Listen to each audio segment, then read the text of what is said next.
সবই তো নিছো সরঞ্জাম নাকি? আমি তো সব নিছি, ওরা তো সব নিয়ে ভিতরে গেছে। অর্জুন দা সব করি পিকনিক সরঞ্জাম আছে তো সব আরে ওরা তো শুধু আমাদের ময় মশলা আর কিছু জিনিস নিয়ে আসতে বলল। ফোন করছিলা? আরে ফোন করছিলাম, ওরা বলল আসো ভিতরে আসো। এত ভিতরে চলে আসলাম। আরে বাদে তো হয়ে যায়।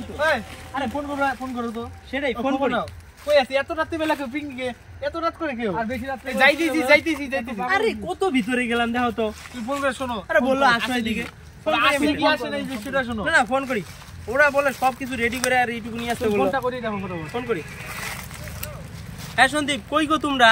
আমরা ভিতরে যাইতেছি। কই তুমি? কোথায়?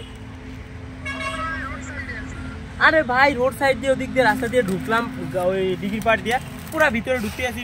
ভাই ঢুকতে কতক্ষণ ধরে ঢুকতেছি? 8 ঘন্টা হয়ে গেল। আরে ভিতরে কি আছে মানে অনেকটা ভিতরে চলে আসছি তো। কি আছে ভিতরে? ওর আসি কি এই কয়দিন আগে একটা ওখানে বিশাল বড় ফাঁসি দিয়েছে একটা লোক, মানে বিশাল মানে কাণ্ড হয়ে গেছে ওখানে। তা ভাই একবার তো ফোন করবি যে এত ভিতরে যাস না। আরে এই ঘটনা ঘটতে আগে তো বলতে পারতি রে ভাই, অনেকটা ভিতরে কি বলো তুমি? এগুলা কি বলো? ফাঁসিয়ে দিলি নাকি আমাদের? এত উপনাশ। এখন তো কোন তাই দিকে তো বেরোবো রাস্তা দেখো, আমরা খুঁজে চারদিকে পাচ্ছি একই লাগতেছে, সব খালি চারদিকে গাছ। রাস্তা খুঁজে পাচ্ছি কোন না। দিকে আগাবো না আগাবো কিছুই বুঝতেছি না। ইস, আরে তুমি লোকেশন পাঠাও সন্দীপ, মানে জায়গা চিনতেছি না আমি এদিকে। আর নেটওয়ার্ক খারাপ দিতেছে মনে হয় নাকি? দেখো তো। আরে নেটওয়ার্ক তো খারাপই দিতেছে।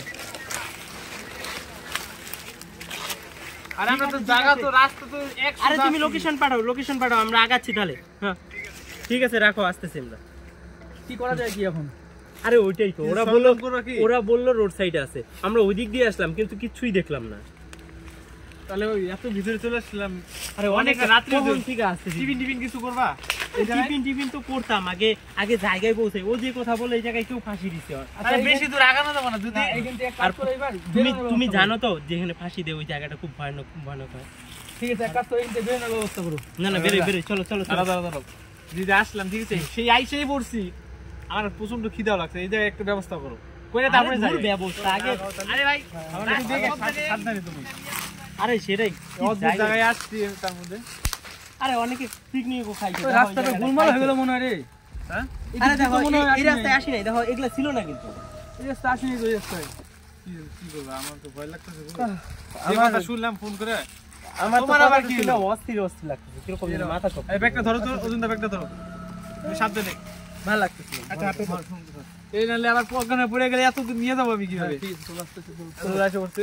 যে ভিতরে আমরা চলে আসলাম, রাস্তা পাওয়া যায় কিনা সেটা দেখালো। এত রাত্রিবেলা নাহলে এখানেই থাকতে হবে দিনের বেলা।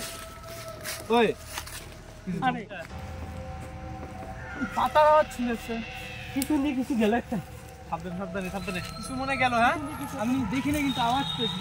আমি পাতার তো ধমধম আওয়াজ পেতেছি। ওই কি ওটা? ওই যে আবার দেখেছে। অদ্ভুত তো একদম। আরে কি দৌড়াদৌড়ি করতেছে ওটা?